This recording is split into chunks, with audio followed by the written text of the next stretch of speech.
The alarm bells rang through the mining station like angry wasps. Tae-ho Kim wiped the grease from his hands and looked up from the broken air recycler he was fixing.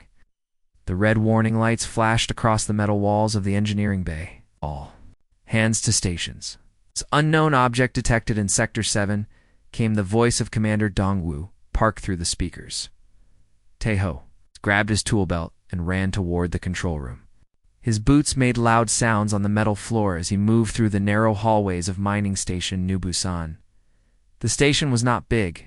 It was home to 50 people who worked hard to pull valuable metals from the asteroids floating in space. The control room was busy when Tae-ho arrived. People were looking at screens and talking fast.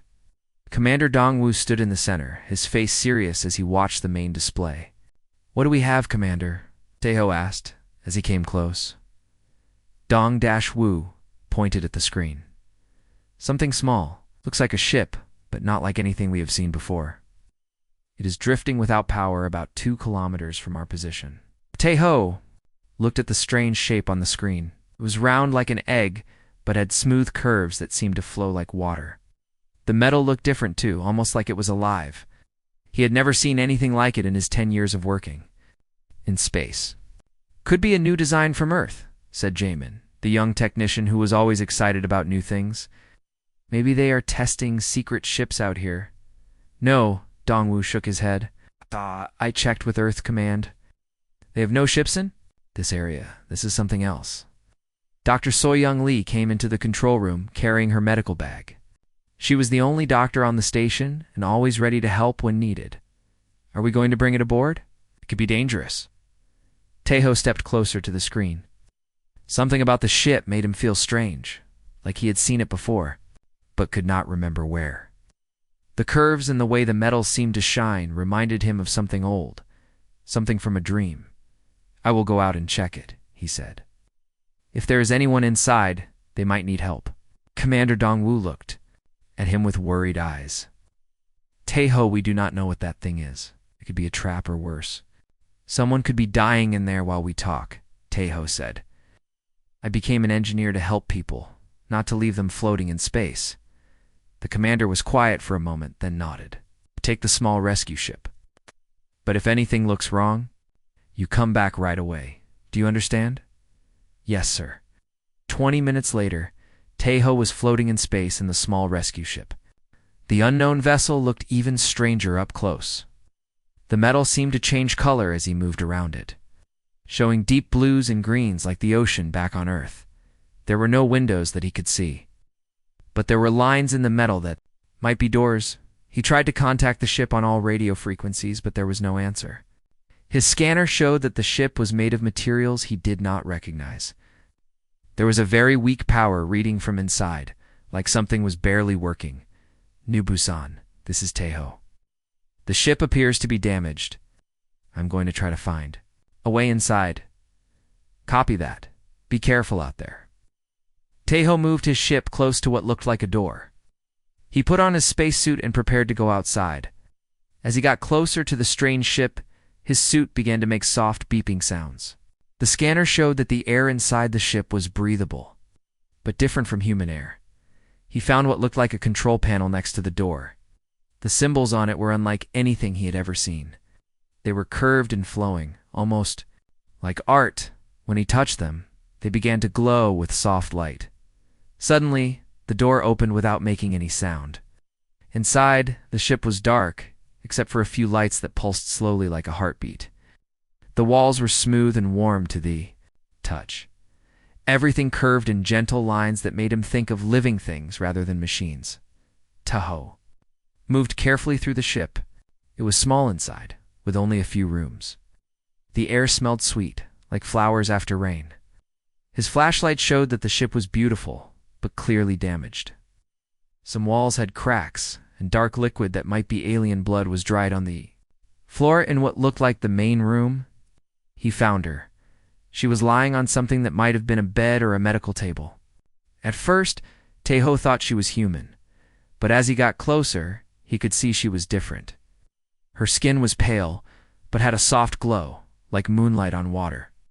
Her hair was long and silver, and there were patterns on her arms that looked like tattoos. but seemed to move and change as he watched. She was breathing, but it was weak and slow. Her clothes were torn, and he could see that she was hurt. There was something around her neck that looked like jewelry, but it was pulsing with the same rhythm as the lights in the ship. "Hello," Taeho said softly. "Can you hear me?" The girl did not answer, but the patterns on her skin began to glow brighter. Her eyes moved under her closed eyelids like she was dreaming. Taeho looked around the room and saw what looked like pictures on the walls. They showed a beautiful planet with strange cities and people who looked like the girl. But some of the pictures showed fire and destruction, ships attacking from the sky. He understood that this girl had escaped from something terrible. "Yubu-san, this is Taeho. I found someone. She is alive but hurt. I'm bringing her back too." "The station. Copy that. Dr. Lee is preparing the medical bay." Very carefully, Taeho lifted the girl in his arms. She was lighter than he expected, and warm. As he carried her to his ship, he noticed that the patterns on her skin were pulsing in time with his heartbeat. It was like she could sense that. He was trying to help her. During the short trip back to the station, Taeho kept looking at the girl. "Ah!" She looked so peaceful, but also sad, like someone who had lost everything.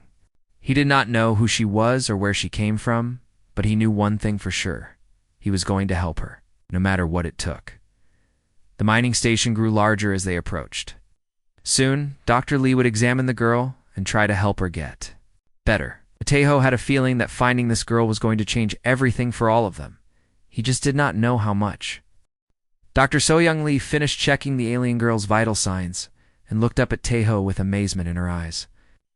"Her body temperature is normal, but her heart beats differently than ours. It has 2 chambers that work together. And look at this." She pointed to the small device she was holding. "Her blood carries more oxygen than human blood. That might be why her skin glows like that. I have never seen anything like it."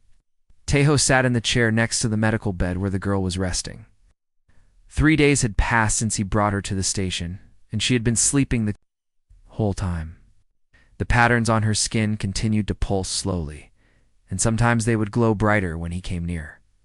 "Is she going to be okay?" he asked. "Her injuries are healing much faster than they should.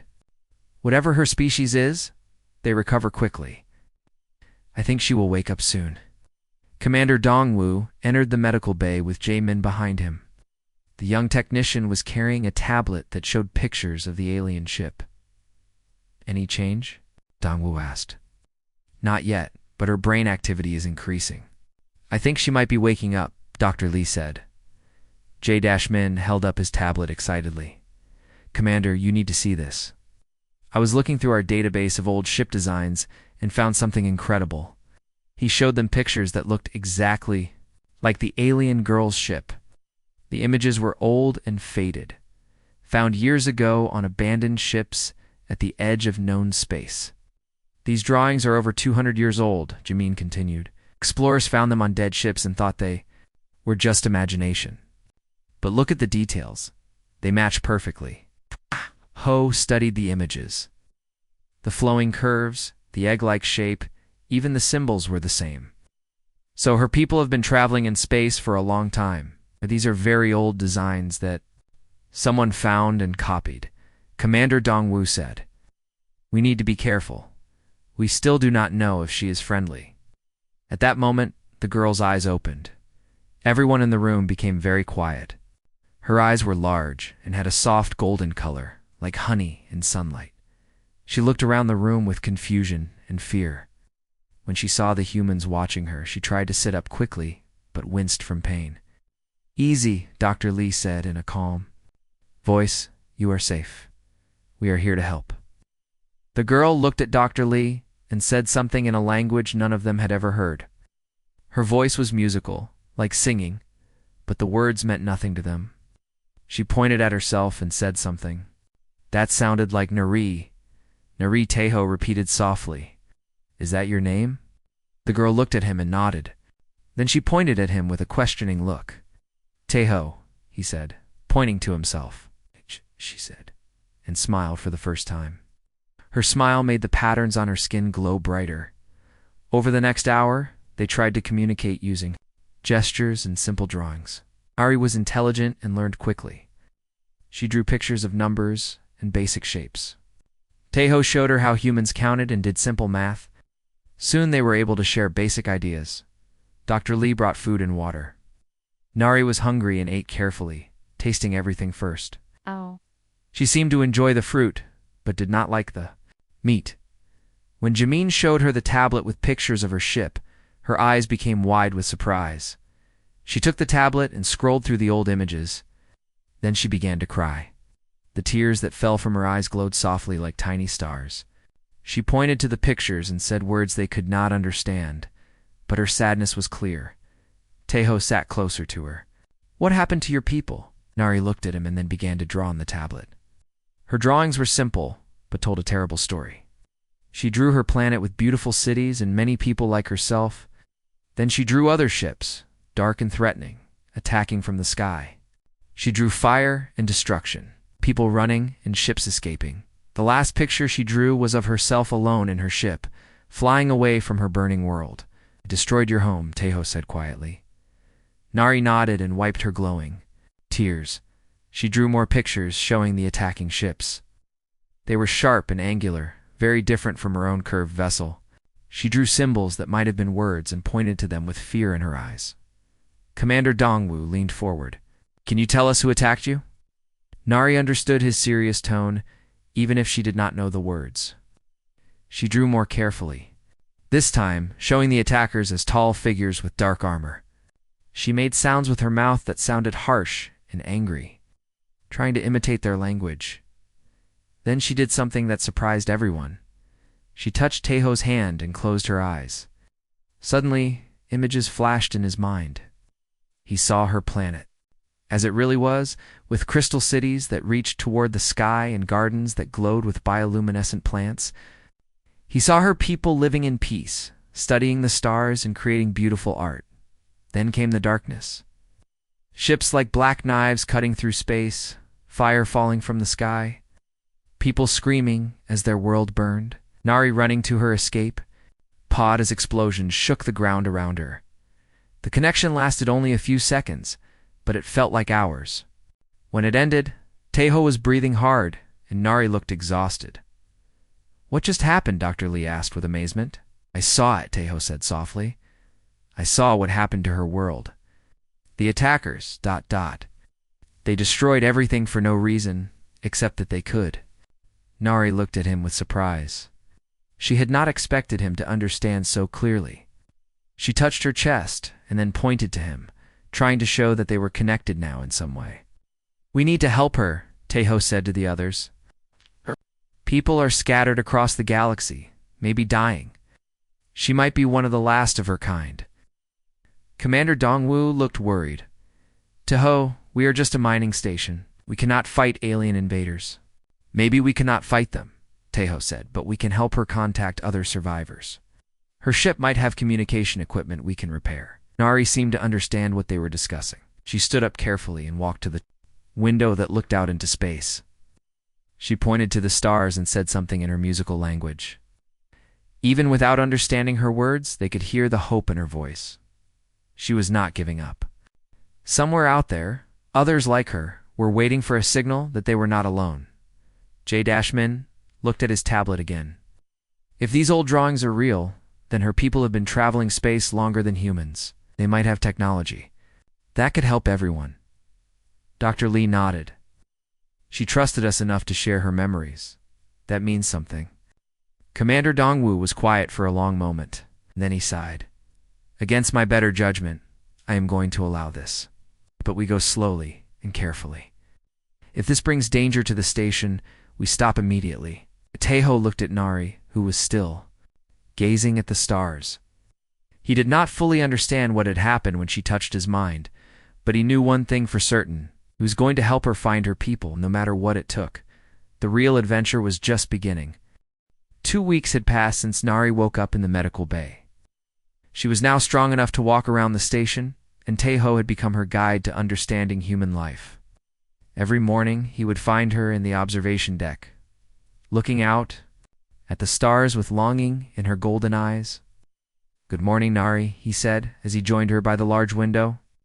Good morning, Teho, she replied in careful English. Her accent was musical, making even simple words sound beautiful. She had learned human language quickly, picking up new words every day. Any dreams last night? He asked. Nari nodded sadly. I dream of home again. The crystal gardens were my mother taught me to sing to the plants, the floating libraries where we kept all our stories. She paused and looked at him. Do you dream of your home, Teho? Sometimes, but Earth feels very far away now. This station has been my home for 3 years. You left your birth world to work in the dangerous empty space. Why? Teho thought. About the question. I wanted to build something useful. To fix things that were broken. Out here, every repair I make helps keep people alive. Nari smiled. My people have stories about beings like you. The star wanderers who travel far from home to help others. I thought they were just legends. Maybe legends are real sometimes. They walked together toward the engineering section, where Nari's ship was being kept. Over the past week, Teho had been helping her repair the communication systems. Her ship's technology was unlike anything he had ever seen. Show me again how the bioneural interface works, Teho said as they entered the small hangar. Nari approached her ship and placed her hands on the smooth metal surface. Immediately, the patterns on her skin began to glow, matching the soft lights that appeared on the ship's hull. My people grow our ships rather than build them. They are alive in a way. When I touch the neural pathways, I can speak directly. To the ship's mind, that is incredible. Human ships are just machines. We have to press buttons and give commands. Your way has advantages too, Nari said thoughtfully. If the pilot is hurt, another person can still control the ship. Our ships only respond to their bonded pilot. Teho watched as she worked. Her connection with the ship was beautiful to see. The lights under her skin pulsed in harmony with the ship's systems, like they were having a conversation in colors and patterns. The long-range transmitter is still damaged, she said after a moment. I need materials that do not exist on this station. What kind of materials? Living crystal? That can grow and conduct bioenergy? My people mine it from special asteroids, but I do not think humans have found such places yet. Jamin's voice came through the intercom. Teho, Commander Dongwu, wants to see you in his office. He says it is important. I will be right back, Teho told Nara. In the commander's office, Dongwu was looking at reports on his screen. With a worried expression, Sit down, Teho. We need to talk. What is wrong? Earth's command has been asking questions about the unusual energy readings from our station. They want to send an inspection team. Teho felt his stomach drop. They cannot find Nari. If they take her away, they will probably study her like a laboratory animal. I know. That is why I am warning you. The inspection team will arrive in 5 days. We need to decide what to do. Can we hide her ship? Where? The ship is too big to move without being noticed, and her energy signature is unique. They will find it. Ho stood up and walked to the window. Outside, he could see the asteroid field where they worked every day. What if we do not hide? The ship? What if we make it look like she left? What do you mean? Her ship is repaired enough to fly, right? What if she takes it to one of the outer asteroids and waits there until the inspection is over? Commander Dongwu shook his head. Too dangerous. Something goes wrong, she could be lost in space with no way to call for help. Then I go with her. Absolutely not. I cannot risk losing my best engineer. Teho turned back to face his friend. Dongwu, you know what Earth Command will do if they find her. They will take her away, and we will never see her again. She will spend the rest of her life in a laboratory. The commander was quiet for a long moment. You care about her, yes? I do. More than just as a friend. Teho nodded. I know it sounds crazy. She's from another world, another species. But when she touches my hand, I feel like I understand the universe better. When she smiles, the whole station feels brighter. And how does she feel about you? I hope she feels the same way. Yesterday, when we were working on her ship, she took my hand and showed me how to connect with the bioneural interface. For a moment, I could feel what she feels. The connection between us is real, Commander Dongwu sighed. You realize that if Earth Command discovers you helped an alien escape, you could be charged with treason. Then we make sure they do not find out. That evening, Taeho found Nari in the small workshop where she had been trying to grow replacement parts for her ship. She looked up when he entered, and he could see immediately that something was wrong. The communication attempt failed again, she said sadly. I sent signals to 12 different star systems where my people might have fled, but there is no response. Maybe they are too far away to hear. Maybe they are all dead. Her voice was barely a whisper. Taeho sat down next to her and gently took her hand. The moment their skin touched, he felt the warmth of her emotions flowing through him. Sadness was deep, but underneath it was something else. Hope, and something that felt like love. You are not alone, he said softly. Even if we never find your people, you have a home here with us. With me. Nari looked into his eyes. Taeho, my people have a saying. The heart knows no boundaries between worlds. I did not understand it before, but now I do. She placed her other hand against his chest, over his heart. The patterns on her skin began to pulse in rhythm with his heartbeat, just as they had the first day he found her. I need to tell you something, he said. Earth Command is sending people to inspect the station. They cannot find you here. Fear flashed in her golden eyes. They will take me away, not if we are smart about it. I have an idea, but it means we have to leave the station together for a while. Together? If you trust me? Nari was quiet for a moment, then she smiled. I trust you with my life, Taeho. You saved me once already, and we leave tomorrow night. Just until the inspection is over, where will we go? There is an abandoned mining facility on an asteroid about 6 hours from here. We can hide there until it is safe to return. Nari nodded. I will prepare my ship. As they worked together, that night to get ready for their escape, Taeho noticed that Nari's bioluminescent patterns were pulsing more brightly than usual. When he asked her about it, she looked embarrassed. Among my people, when we care deeply for someone, our inner light responds to their presence. I cannot control it anymore when I am near you.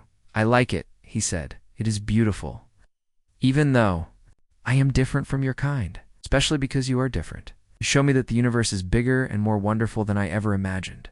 Their hands found each other in the darkness of the workshop, and for a moment they were not human and alien. They were just two beings who had found something precious in the vast emptiness of space.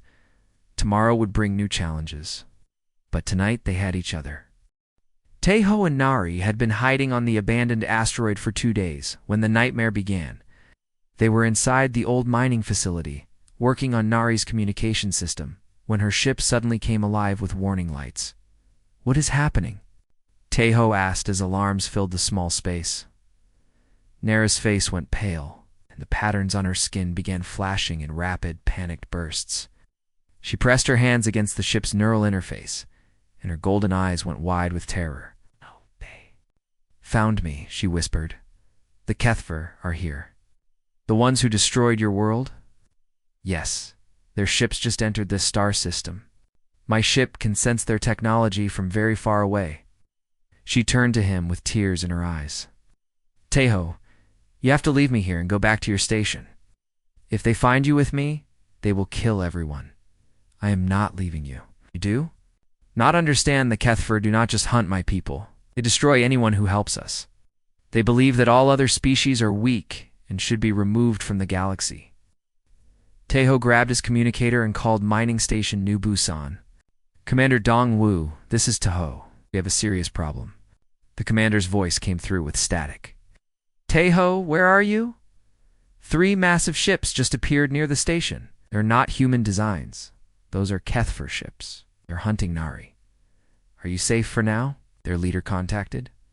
Us an hour ago. He demands that we surrender the Villani fugitive, or they will destroy the entire station.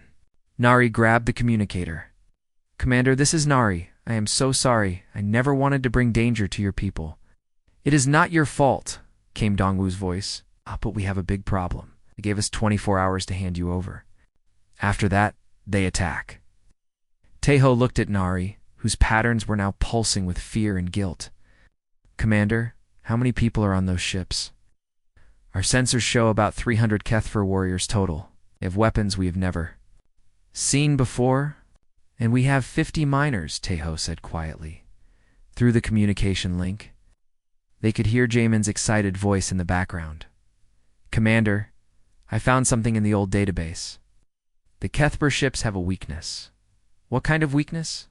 Teho asked. According to these old reports from Neris people, Kethper technology relies on neural command networks. If you can disrupt their brain-to-ship connections with the right electromagnetic frequency, their ships become helpless. Nari suddenly stood up straight. He is right. My people discovered this during the war, but we learned too late to save our world. Do we have equipment that can generate the right frequency? Commander Dongwu asked. Said his engineering mind already working on the problem. If we modify them to pulse at the correct frequency instead of cutting continuously, we might be able to disrupt their systems. That is a big maybe, the commander replied. And even if it works, we still have to get close enough to use the lasers. Dr. So-young's voice joined the conversation. There's something else. Nari, when you shared your memories with Teho, you mentioned that some of your people escaped. Do you know where they went? I sent signals to 12 star systems, but no one answered, Nari said sadly. What if they are afraid to answer, Jamin suggested. What if they are hiding and only respond to specific codes? Nari looked thoughtful. There is an old emergency protocol, a special signal that only true Villani would know. But I would have to send it from a very powerful transmitter. The communication array on the station, Teho said. It is strong enough to reach other star systems. But that means coming back to the station while the Kethfer are there, Commander Dongwu pointed out. We have to try, Teho said. If Nari can contact her people, maybe they can help us fight, or maybe they will just bring more danger. The commander replied. Nari took the communicator again. Commander, I understand if you want to give me to the Kethfer. I will not blame you for choosing to save your people. There was a long silence. Then Commander Dongwu spoke again, and his voice was firm. Nari, you are one of us now. We do not abandon family, sir, came the voice of Hyansu, the station security chief. The Kethfer commander is requesting another communication. Put him through. A cold, harsh voice filled the channel, speaking in broken human language. Human commander, I am Vak of the Kethfer Empire. You have 1 day to surrender the Villani. Criminal, if you refuse, we will take her by force and eliminate your entire colony. This is Commander Park. We do not have any Villani on this station. Do not lie to me, human. Our sensors detect her biosignature. We know she is near. Even if we did have someone here, we would not hand them over to be murdered. Commander Vak's laugh was like broken glass. Humans, so weak, so foolish, risk everything for one alien creature. Tomorrow, when your station burns, remember that your kindness killed you all. The communication ended. Teho looked at Nari, whose patterns were now glowing with determination instead of fear. What are you thinking? I am thinking that your commander is very brave, and that maybe it is time to stop running. What do you mean? Nari walked to her ship's data storage and began pulling up files. I have been carrying something important since I escaped my homeworld. Information that could help rebuild my species. Genetic codes, cultural records, the locations of hidden Villani colonies. You've never mentioned this before? Because I was afraid? If the Kethfer captured me and took this information, they could hunt down every surviving Villani in the galaxy. She looked at him with new strength in her golden eyes. But now I realize something. Running and hiding will not save my people. We have to fight back. The 50 people on that station cannot defeat 300 Kethfer warriors. Not alone. Nari agreed. But if I can send the emergency signal to my people, if even a few Villani ships respond, we might have a chance. Teho grabbed her hands. This is incredibly dangerous. Everything worthwhile is dangerous, she said, echoing his own words from weeks ago. Then we go back to the station, together. Together. As they prepared to leave the asteroid, Nari did something she had never done before. She opened her mind completely to Teho, sharing not just images but emotions, memories, and hopes. He felt her fear, but also her love for him and her determination to protect the humans who had shown her kindness. In return, he shared his own feelings. His love for her, his determination to keep her safe, and his faith that somehow they would find a way to win. When the connection ended, both of them were glowing softly, their life forces synchronized. "Whatever happens tomorrow," Nari said, "I want you to know that finding you was the best thing that came from losing my world." "We are not going to lose," Taeho said firmly. "Humans are good at surviving impossible situations. Now we have you to help us." As they flew back toward the mining station, neither of them knew that their conversation had been intercepted by Kethfer listening devices. Commander Vac now knew that the Villani carried crucial information about her species. The hunt was about to become much more deadly. The mining station was buzzing with activity when Taeho and Nari arrived. Everyone was working frantically to prepare for the Kethfer attack. In the main hangar, Jamin and a team of technicians were modifying the mining lasers according to the frequency data Nari had provided. "How much time do we have?" Taeho asked, as he joined Commander Dongwu in the control room. 6 hours until their deadline, but I do not think they will wait that long." The commander pointed to the main screen, which showed the 3 dark Kethfer ships moving closer to the station. "They have been scanning us constantly. I think they are looking for the best way to attack."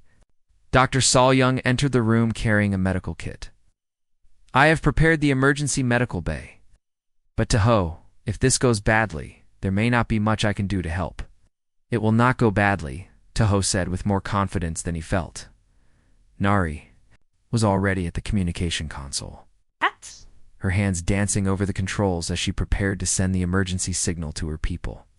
The patterns on her skin were glowing brightly as she connected with the station's neural networks. "The signal is ready," she announced, "but I need to boost the power to maximum. Might overload the communication array." "Do it, Commander," Dongwu said. "If we lose this fight, we will not need communications anyway." As Nari activated the emergency beacon, every light on the station flickered.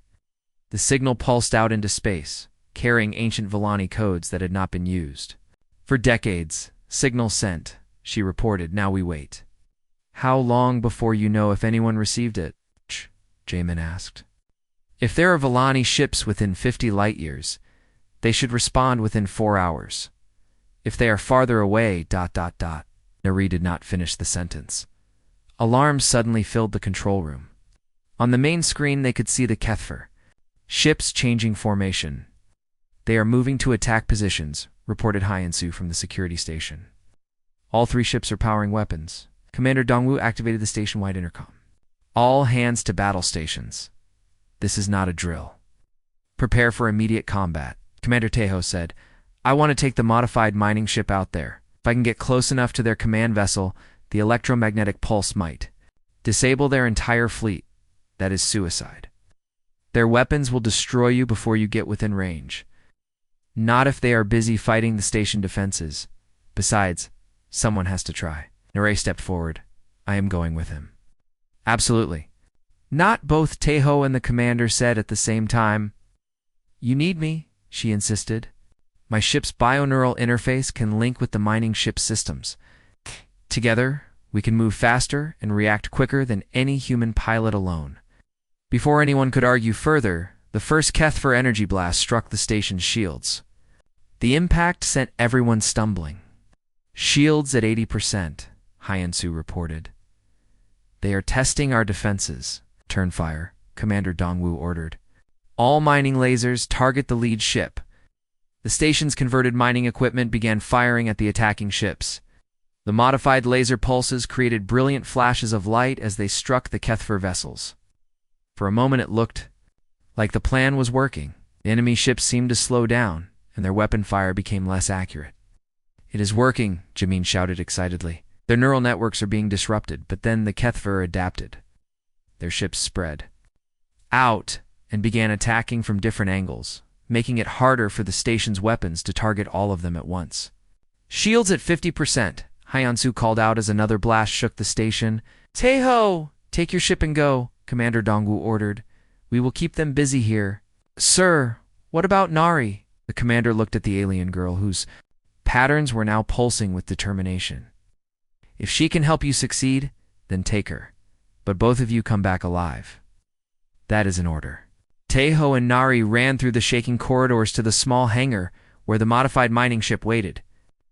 As they climbed aboard, Nari placed her hands on the ship's control interface. "I can feel the ship's systems," she said as her bioluminescent patterns synchronized with the ship's neural networks. "This is incredible. Human engineering is so different from ours, but it works beautifully. Can you make us faster?" "Much faster. Hold on." "Yeah." The mining ship shot out of the hangar like a bullet. With Nari enhancing the ship's performance, they moved through space with impossible grace, dodging Kethfer weapon fire while closing distance to the enemy command vessel. "Their command ship is the large one in the center," Nari said, her eyes closed as she interfaced with their ship's sensors. "If we can disable it, the other two ships will lose coordination. How close do we need to get?" "Very close. The electromagnetic pulse has limited range." As they approached the Kethfer fleet, enemy fighters began swarming around them. But with Nari controlling the ship's movements through her neural link, they danced between the attacks like a leaf on the wind. "Teho, I am picking up something." "On the long-range sensors," Nari said suddenly. "Ships approaching from the outer system. More Kethfer." "No. The energy signatures are Villani." On the communication channel, they heard Dr. So-Young's excited voice from the station. "Commander, we have new contacts on sensors. For ships, unknown design, approaching fast." "Are they hostile?" Commander Dongwu asked. "Negative. They are transmitting Villani identification codes." Nari's patterns flared with joy and hope. "My people came. They heard the signal and came to help." The Villani ships were smaller than the Kethfer vessels, but they moved with the same flowing grace as Nari's ship. As they entered the battle, their bioneural weapons created cascading energy waves that disrupted the Kethfer formations. "This is our chance," Teho said. While they are distracted by the new arrivals, we hit the command ship.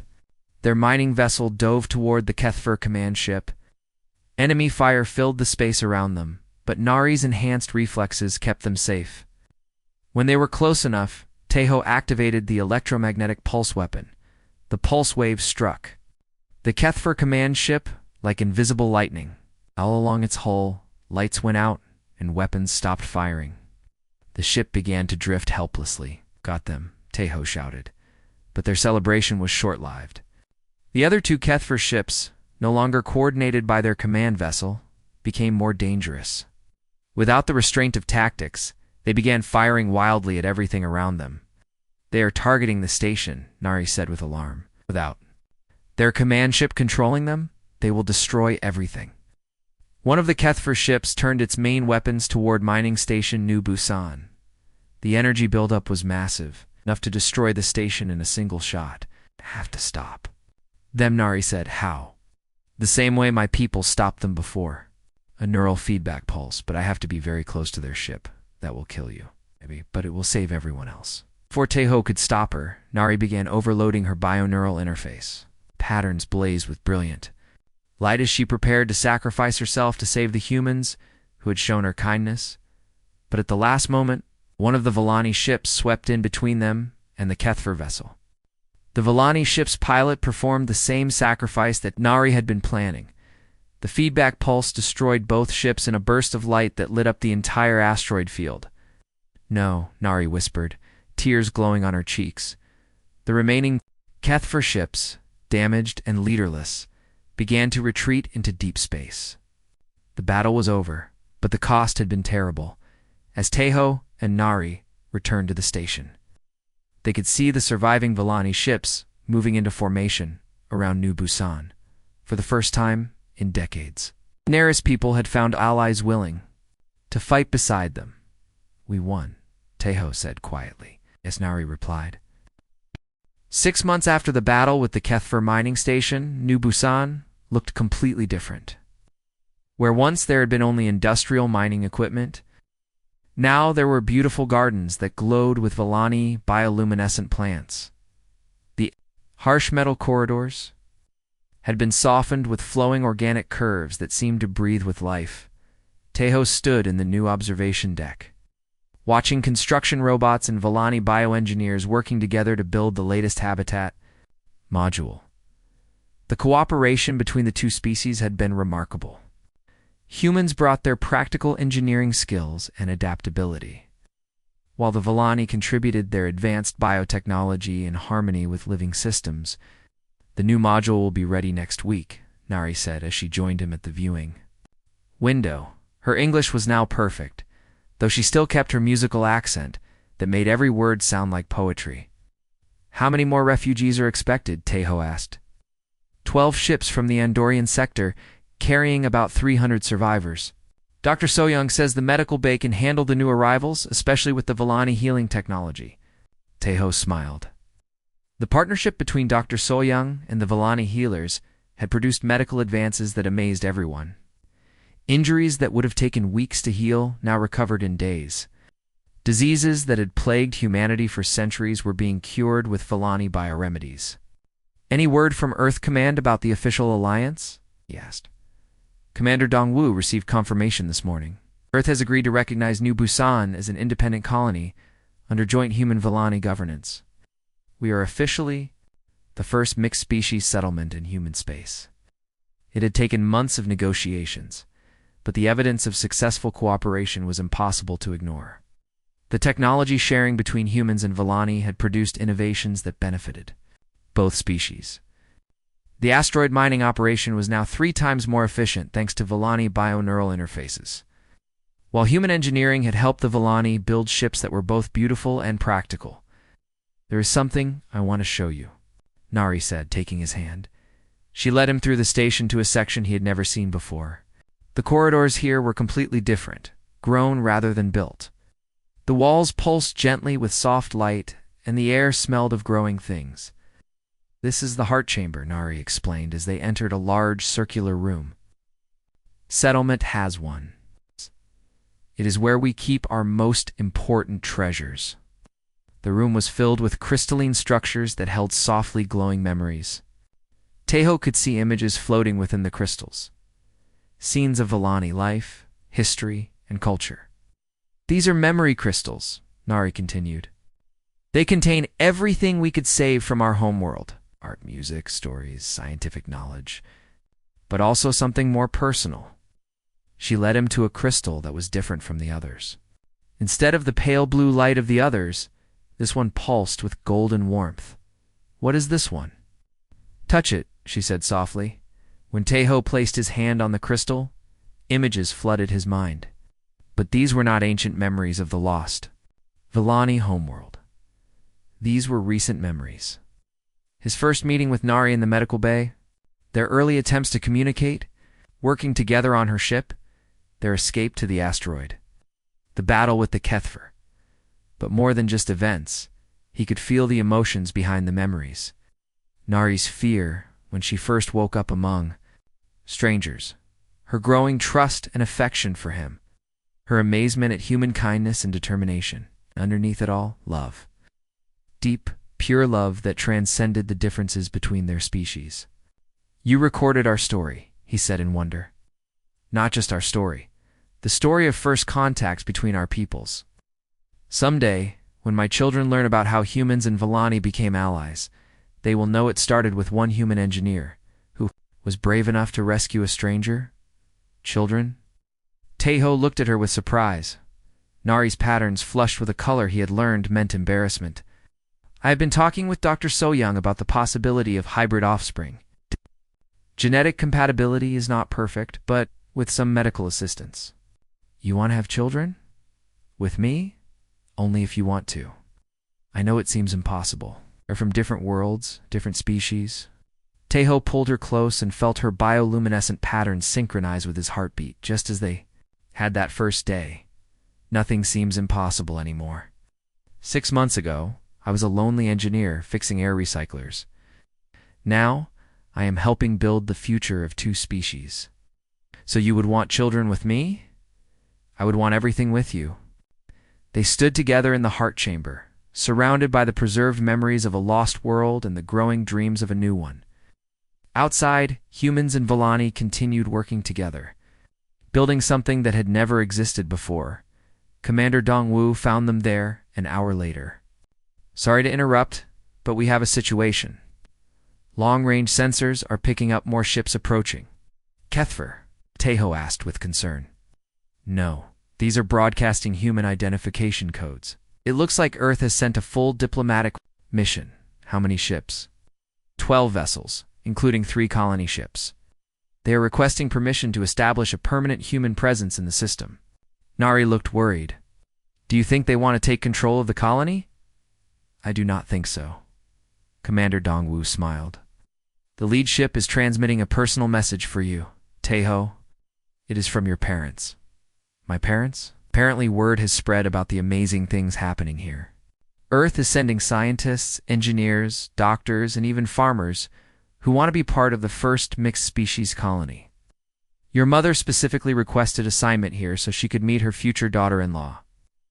Teho looked at Nari, whose patterns were now cycling through every color he had ever seen, expressing joy, nervousness, and excitement all at once. She wants to meet me?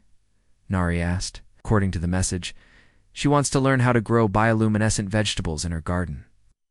3 days later, Teho and Nari stood in the main docking bay as the Earth ships arrived. Among the hundreds of new colonists were Teho's parents, Dr. Minho Kim and Professor Jiwoo. Kim's mother was a botanist who had studied alien plant life for decades, but never expected to meet actual aliens.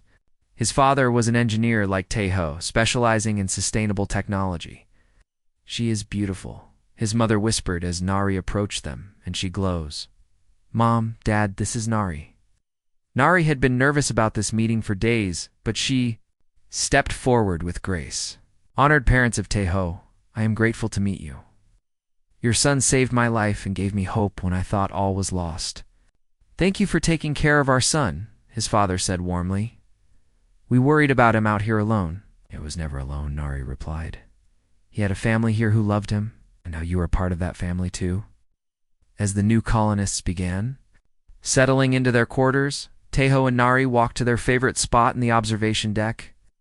The asteroid field sparkled around them, but now it was filled with ships from both Earth and the scattered Villani colonies. Construction continued on new habitat modules, research stations, and even a shipyard where human and Villani engineers were designing new vessels together. Do you ever regret leaving your world to come out here? Nari asked. Never. My world was Earth, but my universe began when I found you. Did the Villani have a saying about soulmates? She said softly. We believe that across all the stars in the galaxy, there is one other being whose life force perfectly matches your own. When you find them, your pattern of light becomes complete. She placed her hand over his heart, and her bioluminescent patterns began pulsing in perfect harmony with his heartbeat. I think I found mine, she whispered. I know I found mine, he replied. Outside their window, human and Villani children played together in the biogardens, their laughter echoing through the corridors. In the research labs, scientists from both species worked side by side to unlock the secrets of the universe. In the workshops, engineers collaborated on technologies that neither species could have developed alone. Mining Station New Busan had become more than a home. It had become proof that the universe was vast enough for all forms of life to thrive together. And at the heart of it all, a human engineer and an alien refugee had found love that bridged the stars themselves. The future was bright, and it was just beginning.